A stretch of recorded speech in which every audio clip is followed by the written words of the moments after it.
बच्चों, कैसे हो? उम्मीद करती हूँ कि आप बहुत अच्छे होंगे और आपकी पढ़ाई भी बहुत अच्छे से हो रही होगी। तो आज यहाँ पर हम कक्षा चौथी की FLN अंकुर अभ्यास पुस्तिका के अंतर्गत विषय पर्यावरण सप्ताह 19 पाठ 17 नंदिता मुंबई में के प्रश्नों को हल करने वाले हैं। तो बच्चों, आप लोग तैयार हो कि देखते हैं यहाँ पर प्रश्नों को हम।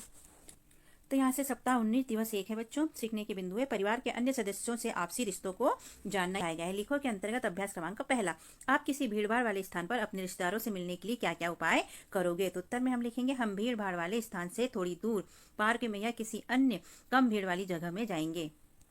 सोचो के अंतर्गत अभ्यास क्रमांक 2, यदि आपके घर में एक ही कमरा हो तो आपको क्या क्या परेशानी होगी? तो उत्तर में लिखेंगे एक ही कमरा होने पर पढ़ाई, नींद आदि सभी कामों में परेशानी होती है, क्योंकि वहीं खाना बनाना, सोना, टीवी देखना, बात करना सब कुछ होता है। कोई कुछ करता है तो कोई कुछ करता है। करो के अंतर्गत अभ्यास क्रमांक 3, आपके रिश्तेदारों के नाम नीचे दिए गए गोलों में लिखो जो आपकी सहायता करते हैं। तो पापा, मम्मी, भाई, बहन, मामा, मामी, ये रिश्तेदार जो है अपनी परेशानी में हमारी मदद करते हैं। लिखो के अंतर्गत अभ्यास क्रमांक 4, कौन सी परिस्थितियों में आप अपने रिश्तेदारों की मदद करना पसंद करेंगे? तो उत्तर, जब रिश्तेदारों पर दुख आया हो या वो किसी परेशानी में हो तब हम उनकी मदद करना पसंद करेंगे। दिवस 2, सीखने के बिंदु है पानी की कमी और साफ सफाई के प्रति जागरूकता। करो और लिखो के अंतर्गत अभ्यास क्रमांक 1, आपके घर में पानी की कमी होने पर कौन कौन से काम करने में परेशानी होती है? तो ये सब आप जानते हो बच्चों के पानी की कमी से क्या क्या परेशानी होती है। तो हम लिख लेते हैं उत्तर में। घर में पानी की कमी होने पर नहाने, कपड़े धोने, बर्तन धोने, किचन में साफ सफाई करने सभी कामों में परेशानी होती है। सोचो के अंतर्गत अभ्यास क्रमांक 2, निजी शौचालय के बजाय सार्वजनिक शौचालय में गंदगी अधिक रहती है, क्यों? तो निजी शौचालय यानी खुद का शौचालय जो घरों में होता है, और सार्वजनिक शौचालय जो सब लोगों के लिए बना होता है, जहां पर सभी लोग शौचालय के लिए जा सकते हैं, उसे सार्वजनिक शौचालय कहते हैं। तो उत्तर देख लेते हैं बच्चों हम। सार्वजनिक शौचालय को लोग अपनी जिम्मेदारी नहीं समझते, इसलिए साफ सफाई का ध्यान नहीं रखते, इसलिए अधिक गंदगी रहती है। लोग सोचते हैं कि हमें कौन सा बार बार आना है, इसलिए ज्यादा साफ सफाई का ध्यान वहां पर नहीं रखते हैं। लिखो के अंतर्गत अभ्यास क्रमांक 3, यहाँ चित्र दिया है बच्चों, इस चित्र को ध्यान से देखो क्या हो रहा है। यहाँ ये नल है, बाल्टी लगी हुई है, नल आ रहा है, बाकी यहाँ बहुत सारे बर्तन रखे हैं। देखिए औरतें लेडीजें खड़ी है, यहाँ पर पानी बह रहा है और ऐसा लग रहा है कि ये दोनों लेडीजों में इनमें झगड़ा हो रहा है आपस में। चित्र का अवलोकन कीजिए और नीचे दिए गए प्रश्नों के उत्तर लिखिए। तो प्रश्न पहला, चित्र में क्या क्या दिखाई दे रहा है? तो अभी हमने बात करी बच्चों, चित्र में लोगों के बीच पानी के लिए लड़ाई हो रही है, ऐसा दिख रहा है ये, है ना। ऐसी परिस्थिति कब बनती है? जब एक ही नल यानी सार्वजनिक नल से कई लोग पानी भरते हैं, तब ऐसी परेशानी आती है। सप्ताह 19 के अंतर्गत दिवस 3, सीखने के बिंदु है परिवार आस पड़ोस में व्याप्त समस्या का अवलोकन करते हैं। लिखो के अंतर्गत अभ्यास क्रमांक पहला, नंदिता जब पहली बार मुंबई आई तब उसे कौन कौन से काम करने में डर लगता था? उत्तर, नंदिता जब पहली बार मुंबई आई तब उसे भीड़ भाड़ वाली जगह से डर लगता था, सड़क पार करने में डर लगता था। तो बच्चों, जब गांव से बच्चे शहर जाते हैं तो वहाँ की भीड़ भाड़, वहाँ का ट्रैफिक देखकर उन्हें बहुत ही असहज लगता है और उन्हें डर लगता है। सोचो के अंतर्गत अभ्यास क्रमांक 2, नंदिता को नए शहर यानी कि जगह में बहुत सी कठिनाइयों का सामना करना पड़ा। अगर नंदिता की जगह आप होते तो क्या करते? तो क्या बच्चों, आपके साथ कभी ऐसा हुआ है कि आप अपनी जगह को छोड़ के कहीं नई जगह पे गए हो और आपको वहाँ परेशानी उठानी पड़ी हो? चलो इसका उत्तर देख लेते हैं पहले। नंदिता की जगह हम होते तो हमें भी बहुत सी कठिनाइयाँ, जैसे एक ही कमरे में रहना, सोना, पढ़ना, सड़क पार करना, सार्वजनिक नल से पानी भरना, सार्वजनिक शौचालय में जाना कठिन लगता, लेकिन हम अपने आप को समय के अनुसार ढाल लेते। तो बताओ के अंतर्गत अभ्यास क्रमांक 3। तो बच्चों, कैसा लगता है आपको हमारा समझाना और लिखवाना, और हमारे वीडियोस कैसे लगते हैं? अगर अच्छे लगते हैं तो हमारे चैनल को सब्सक्राइब जरूर कीजिएगा बच्चों, भूलिएगा नहीं। आगे देख लेते हैं, क्या कभी कोई तुम्हारा अपना अस्पताल में भर्ती हुआ है? पहला, कितने दिन के लिए हुआ था? यदि हुआ है तो कितने दिन के लिए हुआ था? तो हमारा कोई भर्ती हुआ था, आपका हुआ था बच्चों कभी कोई रिश्तेदार या कोई दोस्त हॉस्पिटल में भर्ती? तो आप यहाँ पर उसके बारे में डिटेल लिख सकते हैं। तो हमने लिखा यहाँ पर 5 दिन के लिए। क्या तुम उससे मिलने जाते थे? तो हमने लिखा हाँ। तीसरा है, वहाँ उसकी देखभाल कौन कौन कर रहे थे? तो परिवार के लोग कर रहे थे, डॉक्टर कर रहे थे और नर्स उसकी देखभाल कर रही थी। लिखो के अंतर्गत अभ्यास क्रमांक 4, पहला, आपने ऊंची बिल्डिंग्स कहाँ देखी है? तो हमने लिखा है बड़े शहरों में हमने ऊंची बिल्डिंग्स देखी है। क्या बच्चों, आपने भी ऊंची बिल्डिंग्स देखी है? दूसरा प्रश्न है, उस बिल्डिंग में कितनी मंजिलें थी? तो उस बिल्डिंग में 21 मंजिल थी। तो क्या सप्ताह 19 का दिवस 4, सीखने के बिंदु परिवार में व्याप्त समस्या निवारण संबंधी मुद्दों पर अवलोकन करते हैं तथा इन मुद्दों पर अपनी बात करते हैं। लिखो के अंतर्गत अभ्यास क्रमांक पहला, आपके घर में पानी कहाँ कहाँ से आता है? तो उत्तर, हमारे घर में नगर पालिका के नल से व ट्यूबवेल से पानी आता है। यहाँ पर आपके घर में कहाँ से पानी आता है आप वो भी लिख सकते हैं बच्चों, या फिर जो हमने लिखा ये भी लिख सकते हैं। पता करो के अंतर्गत अभ्यास क्रमांक 2, क्या आपके घर में बिजली का कनेक्शन है? यदि हाँ, तो एक दिन में बिजली कितने घंटे आती है? तो बच्चों, आजकल तो सभी के घरों में बिजली होती है, ऐसा कोई होगा शायद जिनके घर में बिजली ना हो। तो हमने उत्तर में लिखा है हाँ। फिर आगे लिखा है मेरे घर में बिजली का कनेक्शन है, एक दिन में 22 घंटे बिजली आती है। 22 घंटे कम ज़्यादा हो सकते हैं बच्चों। हो सकता है कि आप जहाँ रहते हैं वहाँ बिजली कम ज़्यादा समय के लिए आती हो, तो आप यहाँ 22 लिख सकते हो, या आप अपने हिसाब से भी लिख सकते हो। अभ्यास क्रमांक 3 के अंतर्गत बस्ती में क्या क्या समस्याएं होती हैं लिखिए। तो उत्तर, बस्ती में पानी की समस्या, शौचालय की समस्या, बस्ती में गंदगी, कीचड़, भीड़ भाड़ आदि समस्याएं होती है। सोचो के अंतर्गत अभ्यास क्रमांक 4, बस्ती के घर एवं ऊंची बिल्डिंग्स में क्या क्या अंतर होते हैं लिखिए। तो उत्तर, बस्ती के घर छोटे होते हैं एवं गंदगी ज्यादा होती है, क्योंकि वहाँ कम जगह में ज्यादा लोग रहते हैं। सार्वजनिक नल, शौचालय इत्यादि होते हैं। बिल्डिंग्स में सुख सुविधा, साफ सफाई, पढ़े लिखे लोग होते हैं। तो ये दोनों अंतर होता है। तो बस्ती के घर में बच्चों और बिल्डिंग से में ये अंतर होता है। तो बच्चों, आपको याद दिला देती हूँ कि हम चौथी कक्षा की सारे अंकुर अभ्यास पुस्तिका के पाठों को हमने यहाँ पर अपलोड किया है, सप्ताह को अपलोड किया है, और कक्षा 5वीं की 8th ग्रेड अभ्यास पुस्तिका भी हमने यहाँ पर सभी विषय की बनाकर अपलोड की है। तो आप उन्हें भी देख सकते हो और शेयर भी कर सकते हो। धन्यवाद सभी को हमारी बात सुनने के लिए। सप्ताह 19 का दिवस 5, सीखने के बिंदु। परिवार में जन्म, विवाह, स्थानांतरण आदि से होने वाले परिवर्तनों की व्याख्या करते हैं। बनाओ के अंतर्गत अभ्यास क्रमांक 1, आपके इलाके में बने अलग अलग तरह के घरों के चित्र बनाइए।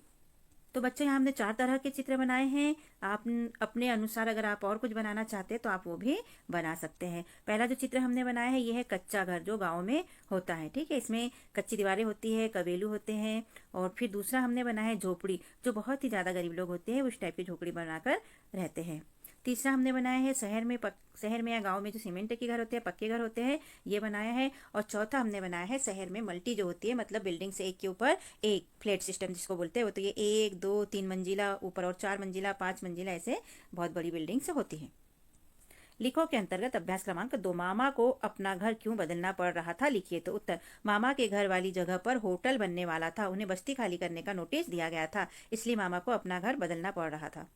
लिखो के अंतर्गत अभ्यास क्रमांक 3, क्या आपके परिवार के लोगों को काम के लिए दूर जाना पड़ता है? वे कहाँ जाते हैं और क्यों? तो उत्तर लिखो हाँ।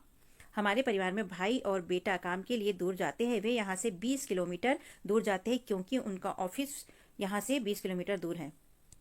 पता करो के अंतर्गत अभ्यास क्रमांक 4, क्या तुम किसी ऐसे परिवार को जानते हो जिन्हें किसी कारण से अपना घर छोड़ना पड़ा? उन्हें कौन कौन सी परेशानियों का सामना करना पड़ा लिखिए। तो उत्तर हाँ, मेरे दोस्त, यहाँ पर नाम भी लिख सकते हैं आप चाहे तो, को उनका घर खाली करना पड़ा, क्योंकि उनका घर रोड वाली जगह में आ रहा था। नई जगह पर उन्हें बहुत सी परेशानियों का सामना करना पड़ा। सप्ताह 19 का दिवस 6, पुनर्बलन है बच्चों। इस यहाँ पर पुनर्बलन देख लेते हैं। लिखो है अभ्यास क्रमांक 1, इन कामों में आपकी सहायता कौन करता है? घरों के बारे में दिया है तो देख लेते हैं यहाँ पर क्या है। पहला है पढ़ाई कराने में। तो पढ़ाई कराने में आपकी मदद कौन करते हैं बच्चों? हमने यहाँ भाई लिखा है, आपको जो मदद करते हैं आप उनका भी लिख सकते हैं।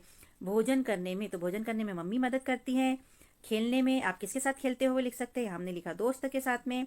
आप अगर अपने भाई बहन के साथ खेलते हैं तो आप वो भी लिख सकते हैं। कपड़े धोने में, यहाँ हमने लिखा है मम्मी और भाई। तो आपके घर में कौन करते हैं कपड़े धोने में? मम्मी करती है, और साथ में कौन? आप करते हैं, भाई करते हैं, यहाँ पर हम लिख सकते हैं। बताओ के अंतर्गत अभ्यास क्रमांक 2, गांव एवं शहर के जीवन में पाई जाने वाली समानताएं एवं असमानताएं लिखिए। तो यहाँ हमने समानताएं लिखी है बच्चों, और यहाँ हमने असमानताएं लिखी है। कहाँ कहाँ किसके बीच? तो गांव एवं शहर के बीच हम समानताएं देखेंगे और असमानताएं देखेंगे। तो समानताएं हो जाती है दोनों जगह आबादी होती है, लोग रहते हैं और सड़कें होती हैं। अब हम असमानताएं देख लेते हैं शहर और गाँव के बीच। तो गाँव और शहर में कम व ज्यादा जनसंख्या होती है। गांव में कम लोग रहते हैं और शहर में ज्यादा रहते हैं। तो गांव में कम आबादी होती है और शहर में ज्यादा आबादी होती है। दूसरा है लोग रहते हैं, तो गांव में कम लोग रहते हैं और शहर में ज्यादा लोग रहते हैं। तीसरा है गांव में कच्ची सड़क होती है और शहर में पक्की सड़क होती है। पता करो के अंतर्गत अभ्यास क्रमांक 3, नंदिता के मामा मामी को दूसरी जगह जाने पर कौन कौन सी समस्याओं का सामना करना पड़ सकता है? उत्तर, नंदिता के मामा मामी को दूसरी जगह जाने पर नए लोग मिलेंगे, नया माहौल, रहन सहन, बहुत सारी चीजें नहीं मिलेगी, सभी की समस्या, और मामा को काम करने के लिए दूर जाना पड़ेगा। बस का साधन भी हो यह पक्का नहीं है, तो ये सब परेशानियां उन्हें उठाना पड़ेगा। सोचो और बताओ के अंतर्गत अभ्यास क्रमांक 4, ऊंची बिल्डिंग में ऊपर चढ़ने के लिए कौन से साधन का उपयोग किया जाता है? तो उत्तर, ऊंची बिल्डिंग में ऊपर चढ़ने के लिए सीढ़ियों या लिफ्ट का उपयोग किया जाता है। करो और सोचो के अंतर्गत अभ्यास क्रमांक 5, दिए गए चित्र को ध्यान से देखिए और नीचे लिखे प्रश्नों के उत्तर दीजिए। तो इस चित्र को ध्यान से देख लीजिए बच्चों, क्या दिख रहा है आपको इस चित्र में?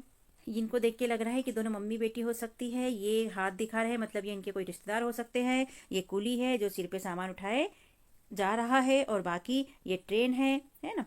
और इसके साथ में ये सब सवारी है, इधर उधर लोग खड़े हैं। प्रश्न पहला, दिए गए चित्र में क्या क्या दिखाई दे रहा है? उत्तर, दिए गए चित्र में रेलगाड़ी, नंदिता, उसकी माँ, मामा जी, कुली और कुर्सी और भीड़ भाड़ दिखाई दे रही है। प्रश्न दूसरा, यह चित्र किस स्थान का है? तो उत्तर, यह चित्र रेलवे स्टेशन का है। तीसरा, चित्र में नंदिता के भाव ऐसे क्यों दिखाई दे रहे हैं? नंदिता का चेहरा देखो बच्चों कैसा लग रहा है, डरा डरा सा, और बिल्कुल ऐसे अचंभे में देख रही है सब कुछ। तो उत्तर, चित्र में नंदिता के भाव ऐसे इसलिए दिखाई दे रहे हैं क्योंकि नंदिता भीड़ को देखकर डर गई थी। नंदिता पहली बार शहर आई है, और जब उसने पहली बार इतनी भीड़ भाड़ देखी तो उसे बड़ा अजीब लगा और उसे डर लगने लगा, इसलिए वह उसकी आंखें ऐसी अचंभे वाली दिख रही है भीड़ को देखकर। लिखो के अंतर्गत अभ्यास क्रमांक 6, चौपाटी किसे कहते हैं, वहां क्या क्या देखा जा सकता है? तो उत्तर, चौपाटी के कई मतलब होते हैं। पहला, समुद्र का किनारा, घूमने की जगह या विभिन्न खाने पीने की जगह। इन सब जगहों को चौपाटी कहा जाता है। अलग अलग शहर में अलग अलग चीजों को चौपाटी के नाम से फेमस होता है बच्चों। तो जगह के हिसाब से वहाँ चीजें देखने को मिलती है। जैसे कि सागर के किनारे जाएंगे, समुद्र के किनारे, तो समुद्र मिलेगा, पानी मिलेगा, रेत मिलेगी। और घूमने वाली जगह पे जहाँ आप घूमने जाते हैं उस स्थान वहाँ की चीज़ें देखने को मिलेगी। और खाने वाली चौपाटी पे जाएंगे तो खाने की बहुत सारी चीज़ें, चटपटी चीज़ें आपको खाने के लिए मिलेगी, देखने के लिए मिलेगी। तो इस तरह यहाँ पर हमारे प्रश्नों के उत्तर लिखकर होते हैं बच्चों कंप्लीट। और कैसा लगता है आपको हमारा समझाना और लिखवाना? यदि अच्छा लगता है बच्चों तो हमारे चैनल को सब्सक्राइब कीजिए, वीडियो को लाइक कीजिए, शेयर कीजिए और कमेंट लिखिए, जिससे कि हमें मोटिवेशन मिलते रहे और हम और वीडियो बनाकर अपलोड कर सके, जिससे कि आपका और हमारा साथ हमेशा बना रहे। हमने अपने चैनल पे कक्षा चौथी के अंकुर अभ्यास पुस्तिका के सभी विषय के वीडियो बनाकर अपलोड किए हैं, जो आप हमारे चैनल पे जाके सब्सक्राइब करके देख सकते हैं। और कक्षा 5वीं की भी सारे विषय की 8 ग्रेड अभ्यास पुस्तिका के प्रश्नों को हमने हल करके यहाँ पर अपने चैनल पे अपलोड किए हैं, जिन्हें आप बच्चों चैनल पे सब्सक्राइब करके देख सकते हैं। तो आप हमारे चैनल को सब्सक्राइब कीजिए बच्चों, और वीडियो को लाइक कीजिए, शेयर कीजिए, जिससे कि हमें मोटिवेशन मिलते रहे और हम और वीडियो अपलोड कर सके। Okay, thank you. फिर मिलते हैं अगले वीडियो में। Bye bye.